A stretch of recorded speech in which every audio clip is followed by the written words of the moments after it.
going, everybody? It's your boy Wolfie here, man. I'm annoyed. So this is kind of like in the future, but like still in the present, because I am recording this straight after. So before this, there will be some highlights of what happened when I recorded, basically with no audio.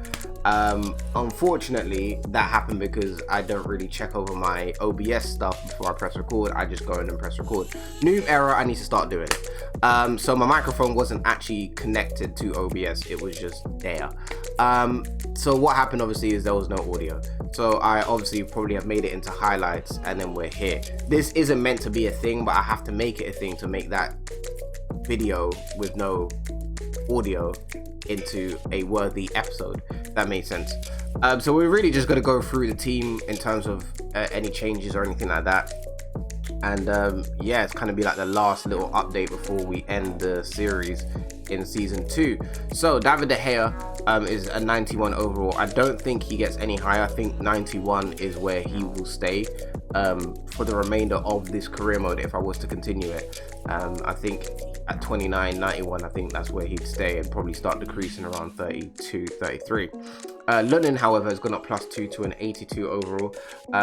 Very good goalkeeper, actually, and you know, depending on where I go for my next career mode, I am going to consider picking him up and making him the starting goalkeeper, because I've not actually used Lunin. Well, I have, but you know, in the B team anyway. Carvajal has stayed at an 86 for the longest time. I don't think he gets any higher, but he's been a solid right back. Hakimi out alone is an 80 overall. Sadly, we won't get to see him play, but we have used Hakimi in career mode with Borussia Dortmund, so it's all good in the hood. Odriozola is now an 84 overall. Very solid as well. I do like him. Would like to bring him in at some point for my next career mode if it's possible, because he is a fantastic little player. We go over to Lopez, who's out on loan to Newcastle. Only gone up +1 to 71. Koulibaly's got up +1 to a 90 overall now. One of the world's best centre backs, you would think so. Very solid. I do like Koulibaly. Overall, he's averaging a 7.10 every game, which is great. Varane gone up +1 to an 88 overall. I know, does he reach 90 or is it 89? I'm not too sure, but I'd assume at 26 Varane would reach a 90 by like 2028 at least. Not 2028 the year, 28 the 8. I'm asleep. Vallejo has got up +1 to an 80. Not really used him too much, which is a shame. Again, the next career mode isn't going to be a big team, so there is an opportunity for me to bring him in as well. There are a lot of players I would like to bring in from this Real Madrid squad, having used some of them on and off. Militao being one of them. Militao has been quite solid for me, but only averaging a 6.70, man. Not that great, but he's gone up +1 to an 83 overall. Xavi Hernandez has gone up +2. We haven't really used him at all. Is he even with us anymore? I mean, I thought he's out on loan. Alejandro Gramado has only not gone up at all. He's an 83 overall. That's tough. Mendy gone up +2 to an 82 overall. Has that special something, 24. Averaging a 6.6 in the B team or second team. Not fantastic, but it is what it is at the end of the day. Fran Garcia gone up +2 to 68 overall. We've got Odegaard, who's an 81 now. At Wolves. Of course, we can't see anything like his stats or anything like that, because they are going off of the La Liga and what we're in, and not the competitions he's in, which they need to fix for FIFA 20. Paul Pogba has got 27 appearances, 14 goals, 4 assists, and every time we played, he's had 14 clean sheets, averaging a 7.70. Paul Pogba is absolutely fantastic in midfield, on the game anyway. And you know, I just say this about Paul Pogba in real life: if you let the man attack, he will show you how good he is. In the Champions League, he's had 4 appearances, 6 goals, 2 assists. I'm not basing it off of FIFA at all, but if you watch Paul Pogba, if you watch Paul Pogba play for France and play for Manchester United, he doesn't have that creative freedom to go forward and do whatever he wants to do. Pick out little passes, pick out little pockets through the defense, run, drive through the defense. He literally, with United, has to do a lot of tracking back. And I've said this about Paul Pogba loads of times. Paul Pogba, although he's a physical specimen, Paul Pogba is not a defensive-minded player. He's a very attacking-minded player, which is why, you know, sometimes even at Juventus, they used to play him in cam because he can play as a cam. He's that good going forward. So, you know, United fans always expected Paul Pogba to defend, and United fans expect Paul Pogba to be every flipping midfield position or role in the team. They expect it to be a box-to-box, ball-winning, advanced playmaker, deep line playmaker, Mazzala, Carrillo, flipping, say, whatever. They expect it to be every single. It's not happening. Use the man as a cam, or use the man as a central midfield, and you'll see how good he actually is. Dani Ceballos has gone up +2 to an 86 overall, the new Arsenal midfielder in real life. Been pretty decent, not amazing, but still, for a team that I'm going to be using in the next career mode, he'll be pretty good addition.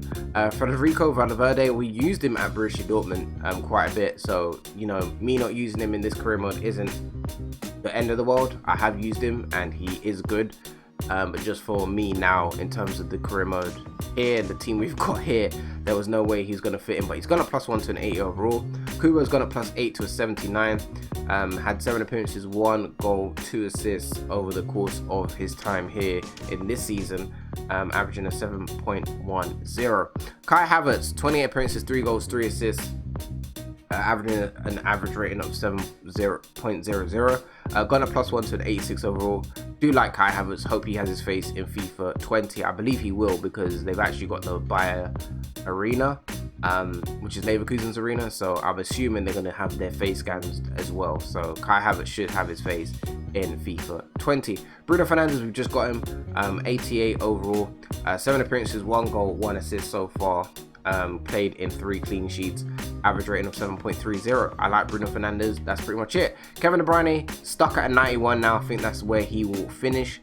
26 appearances, 2 goals, 5 assists, and played in 11 clean sheets, an average rating of 7.50. This man is solid in midfield as well. I would like him to be a bit faster, but then again, De Bruyne isn't that fast in real life, so makes sense. Memphis Depay got up +1 to an 86 overall. He's just been fantastic for me in this career mode. Next career mode, I definitely need to find some way to bring him in again, because he is solid on this game. 18 appearances, 8 goals, 6 assists. And last season, we already know what he did. He was just flying in the goals. An average rating of 7.40. Gauthier, out on loan, has gone up +1 to 61 overall.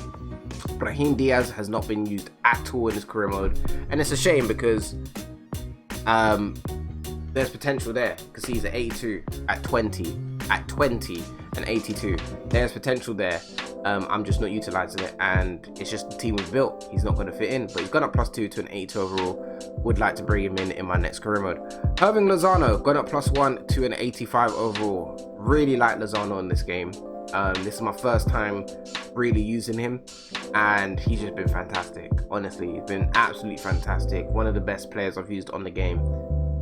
Great, I just can't. That's pretty much it. Mbappe, 26 appearances, 12 goals, 8 assists, 13 clean sheets he's played in, an average rating of 7.70. Donny, gone up +2 to a 91 overall scenes, and he's 21.